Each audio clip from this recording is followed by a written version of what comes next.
And political parties battle to settle warring factions and put their houses in order less than 6 months to the 2023 elections. Hello and thanks for joining us on Standpoint. I am Precious Amayo. Now, with 18 days to the start of the political campaigns, all appears not well with some of the parties that will be going head-to-head in the presidential election. The People's Democratic Party has been in turmoil since the conduct of its presidential primary that produced Atiku Abubakar as its flag bearer. Now, efforts to resolve the crisis rocking the party have not yielded any results. Rather, the infighting keeps getting messier.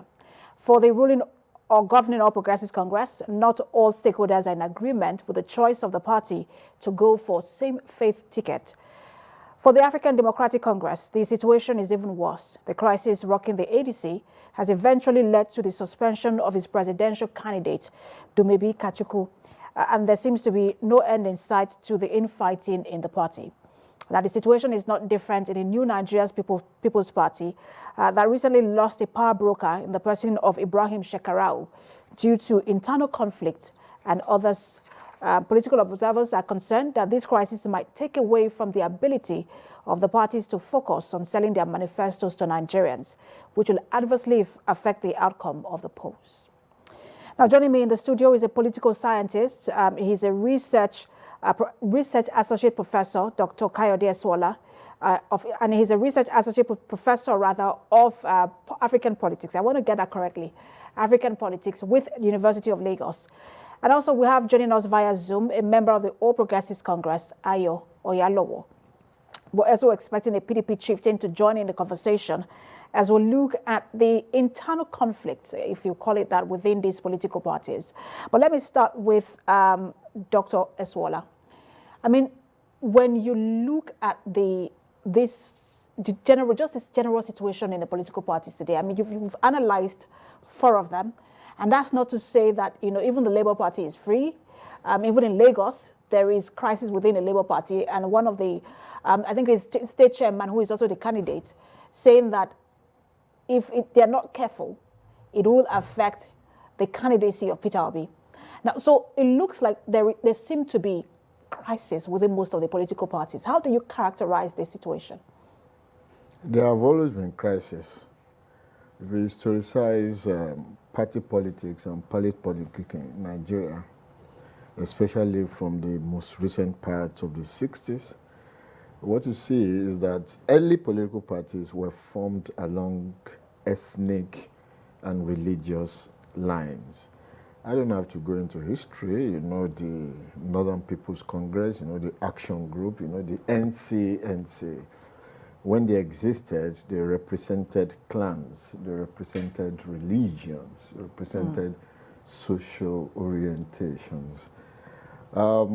Somehow, those parties managed to survive until the military took over. And then post-military in 1998-99, there was a transition into formation of national parties. So PDP emerged as a national party with a conglomeration of many of these actors who hitherto were ethnic and religious champions.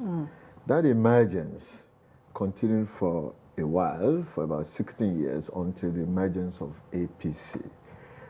The same thing came up, bringing together what many people have described as people of strange characters, strange identities together.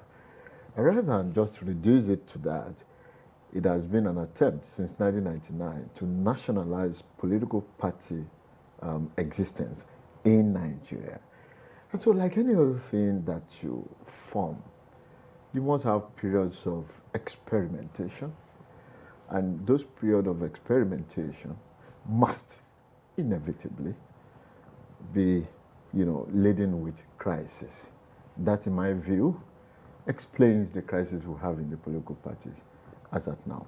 Some people would then say it is because we're just starting democracy. Our democracy is nascent. We're just developing. We cannot compare ourselves to those countries who have operated democracy for several years. It's also true, but the breakdown is what I've just given you. We are in a transition between, okay, local parties, ethnic parties, religious parties, and national parties. And that is why you have the crisis here and there. Other details exist, but fundamentally, that's the reason behind the crisis. And it's not just in Nigeria where you see people move from one party to another. For example, the current Prime Minister of UK, Liz Truss, used to be a Liberal Democrat. Now she's a conservative, and she has said she will govern as a conservative. And that's someone who says, look, I am no longer a Liberal Democrat. I am now a conservative. I will govern that way. But here you find within these political parties, and this is why a lot of people, onlookers like me, tend to really wonder why within the party there is some sort of conflict, and then it becomes a situation of internal sabotage. So if you're running for office and I do not agree with you, I'm going to work against you. And one wonders what could be responsible for such a behavior when, if this is your political party, you should want to see that party win. Three things you have put on the line here, why people move from one party to the other. The simple political behavioral reason behind that is that human beings will always have changed worldviews. They will always have changed orientations. Some 35 years ago, I had my thinking, my worldview about religion. Today, I have a new thinking, a new worldview about religion. Put that in politics. It explains why, generally speaking, people will be in political party A today and move to political party B tomorrow. So that example of Ukraine is taken care of by this explanation. However, politics is a local thing. It's not international, it's not general.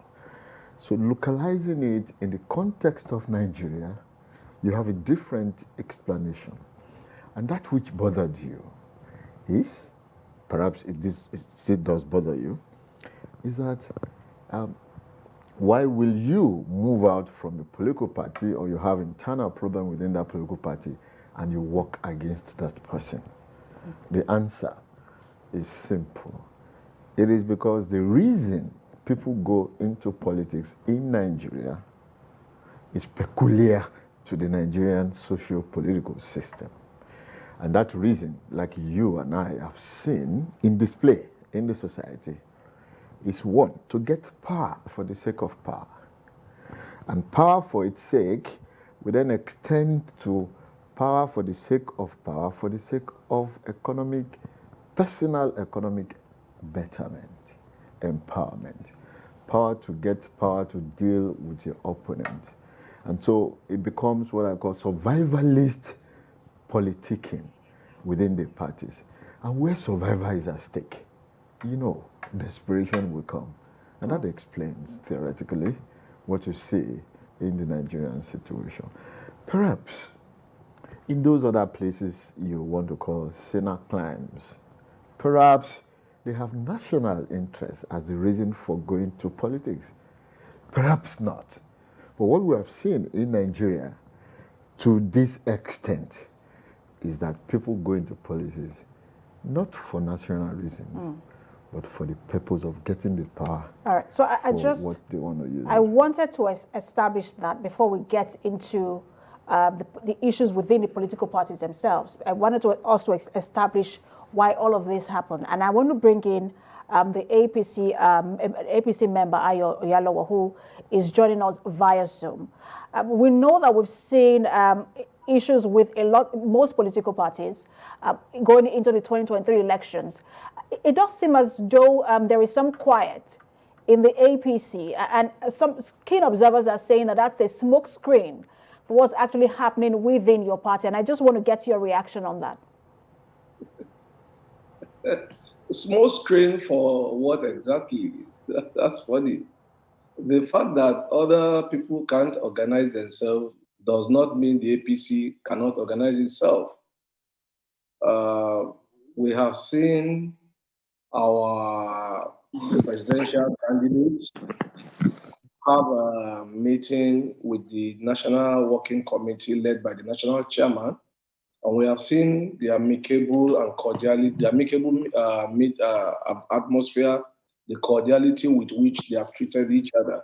It shows that the APC in its entirety is showing clearly the way forward in terms of leadership as a political party. So there is no smoke screen anywhere because there is nothing to hide. The APC is working together as a decent political party, as a political party to show the way to others how things are done. We had a contest in the name of a primaries, and then the primaries are over. So for us, everybody has fallen in line so that we all work together to achieve a common goal and a common objective, which is to work for the candidates and every other candidate for the 2023 election. So we don't have any smoke screen anywhere. What we have clearly is a party that is matured, that is decent, and that is disciplined enough to face reality and do what should be done after a primaries have been held and a winner emerged. So we don't have any issue and we are not hiding anything. What you see is what you get with the APC. I just want you to say clearly, because you almost sound as though you're saying categorically that everyone within your party has lined up behind your presidential candidate. I said that immediately, yes. As soon as the contest was done and it's done with, there is no any other agenda than for everyone to work together and ensure we win the primaries. So yes, everybody within the APC is lining up right behind our candidate and the national chairman so that we can work together and ensure that the general elections are won by the party. So we don't have any issue with hiding nothing. We have no issue. There are no infighting. Everything is being handled maturely with political correctness, the way it should be done. And what about calls earlier that the national chairman, Abdullahi Adamu, should resign? Are you saying that those calls were not valid calls within your party, or that they were mischief makers? We don't know who are the people making those calls. The call did not emerge from any serious member of the party, neither is it coming from the candidate. So, you see, the truth is we like to infer when there's really nothing to infer. We like to draw necessary inference. The fact that other parties are having problems, everybody just assumes we too should have a problem, but we don't have any problem. So how do people want to manufacture problem for us? The party is in sync with each other. Everybody is working together. So we have no issue. If others have issue, they should deal with it however they wish. We don't have any problem as a party. All right, let me get Dr. Esola to react to this. He has said, you have said categorically, APC doesn't have an issue. At some point, we were hearing reports about calls for the national chairman to be removed, especially because of the role he played during the presidential primaries. But he said that that call is not being made by serious members of the party, whether they are members or not, but they are not serious. And I just want to get your thoughts. Yeah, maybe I should start by congratulating APC for having a very good quiet, as you describe it, and for not appearing to the public as having serious problem. Nobody's going to manufacture problems for them. The way I will put it is that perhaps APC has been more mature in resolving the internal crisis. To come out and say this is a party without internal crisis where everybody queues behind one person is to say politics is not what it is. Politics is a game of interest. And interest means what is there for me. Okay? There must essentially be agitations and counter-agitations within the party. So maybe, one, by virtue of better public relations management, or two, by virtue of actions of the leadership of the party, maybe, I'm not a politician, there's no way I can know, I'm only doing analysis. Maybe APC has been able to manage all those inevitable internal conflicts much better than the other parties whose cases are in town. So that being said, we can only congratulate the party as of now. Isn't it too early to be congratulating the party? That's what I wanted to add. That, and then watch out that this is not the time to judge. Some 2 months, 3 months before elections, if we historicize party politics in Nigeria, wonders happen. Cross-carpetings happen. Many people will come out and do many things that will change the political permutation. So, if the APC is lucky so far not to have it, then it should have the caution not to push its luck too far by watching those internal, contradictions, by knowing that they are there, and of course, continuing to strategize to ensure that they don't manifest into crisis. No party runs as smooth as my good brother here has portrayed it. All right, let me take this back to Ayo. You've talked about the issues around the national chairman, and to an extent, I think that Nigerians have been watching in terms of the relationship going forward between the national chairman and the presidential candidate. We've seen them make courtesy visits to states together, and it looks like they have resolved that difference, their differences, especially prior to the presidential primaries. But one cannot say the same thing for the presidential aspirants, because most of them have been really quiet going into the campaign season. We've not heard anything from them. One would have imagined that by now they would be acting as surrogates speaking on behalf of the presidential candidate. None of them have spoken. We also got report that there was a meeting that was called, I think, by the presidential candidate and to the former presidential aspirant, and none of them showed up for that meeting. I want you to clarify exactly what's going on and if such a meeting was actually called. Okay, thank you. I forgot your name, but it seems you really want to see that there is an issue in the APC, because the way you are hammering on issue, it's funny. We know that there is no campaign yet until September 28th. So why should anybody be campaigning when the official umpire, that is INEC, has not said you can go on and campaign? So the fact that aspirants are not campaigning is not an issue. You remember, I think it was just yesterday or 2 days ago, the governor of Kogi State, one of the leading aspirants then, made a few very cognizant statements talking about the fact that he will support the candidate. And you remember he also donated his campaign office to the candidate of the APC. So also a few other aspirants. The fact that they are not jumping around does not mean they are not in sync with the candidate. So please, let's stop trying to look for problem when there is no problem. We don't have any problem, like I said earlier. That's number one. Then number two, the meeting you talked about, we all of us had it in the press.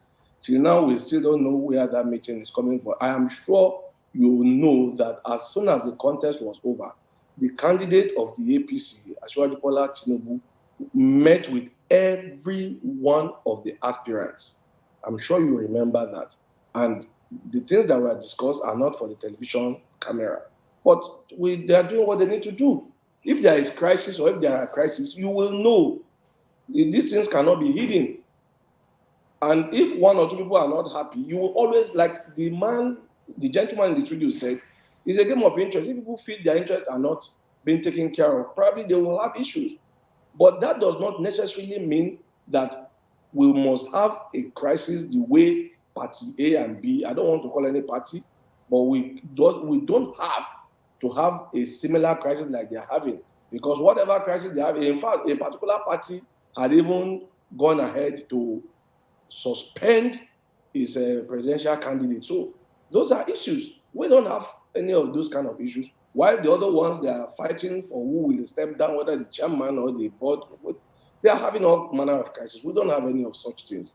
And as for the aspirants being on board, you will see when the campaign council people in the council, when the names are released, and you will see when the campaign officially kicks off. You will know who is on board and who is not. So let's not try to preempt any crisis when there is none, actually.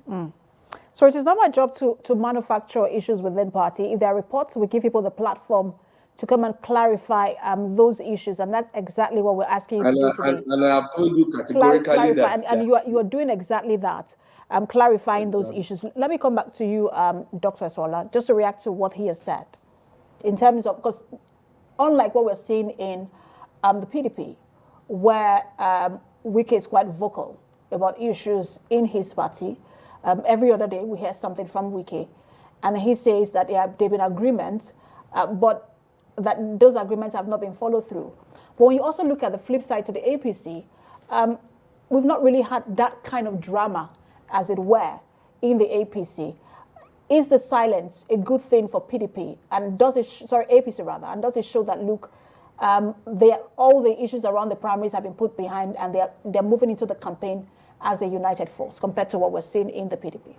Well, you cannot know a show's mother more than a show. You are not a politician, you're a journalist. I am not a politician, I'm a journalist. The man at the center of it has said that the party has no crisis whatsoever, fallout of the primaries. We choose to believe him because he is the expert from that opinion. I mean, Yorubas have a proverb. They say, "Talara balara oro." What else can the other person say? I'm sorry that interprets that if you, as the owner of your body, say you have no pain, the third person or third party cannot say that you have pain. Okay? That being said, I think I implied it in what I said before, that there must be a sound of warning to APC that the silence does not appear quite natural.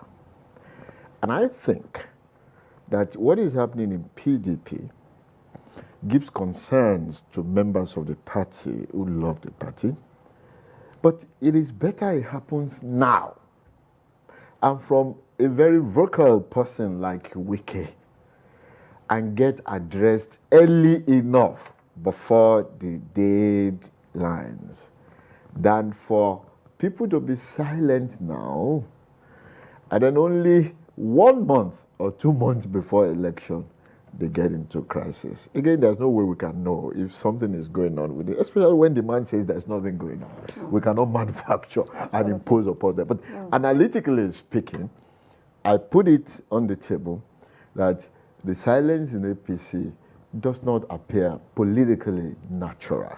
Something must be going on. And I said, objectively, whether there is good public relations on the part of the party, whether the leaders of the party have,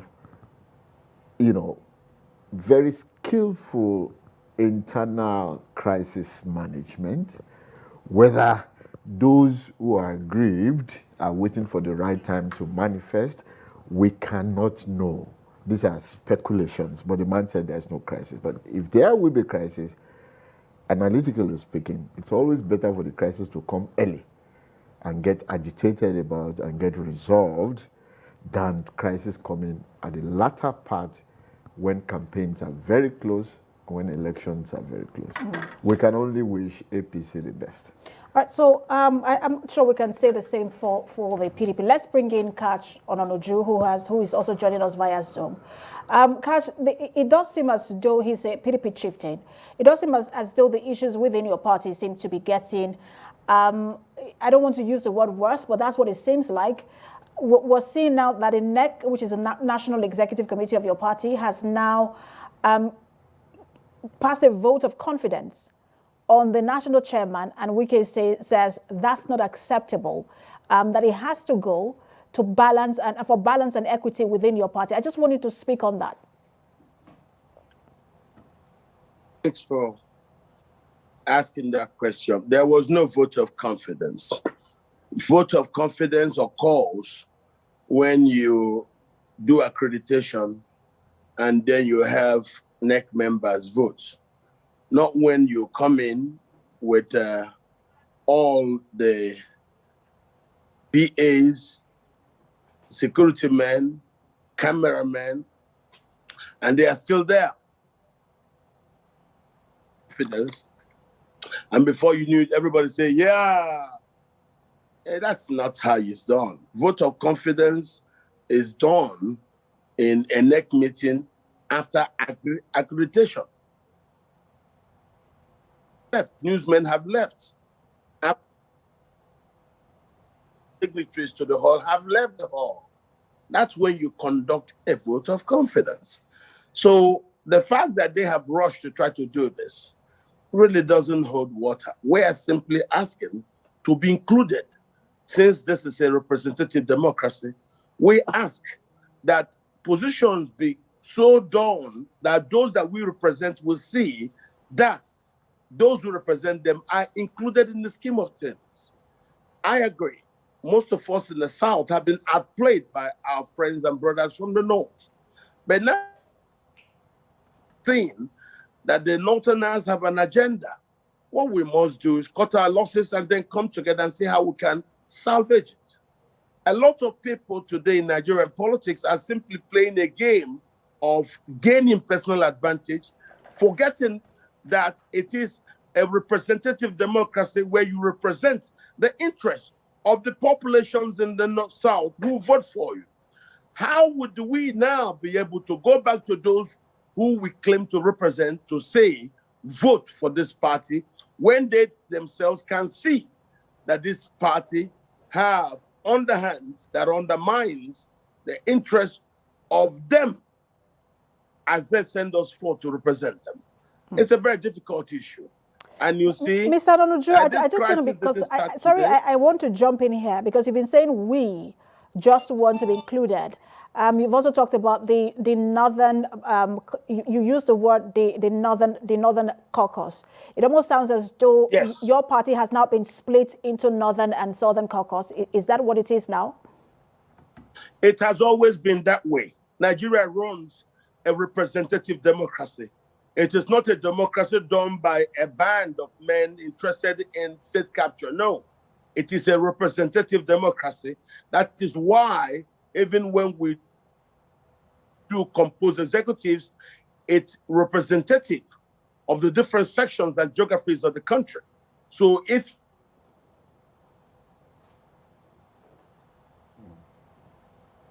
I seem to be we're having network challenge there. Have a chairman from the north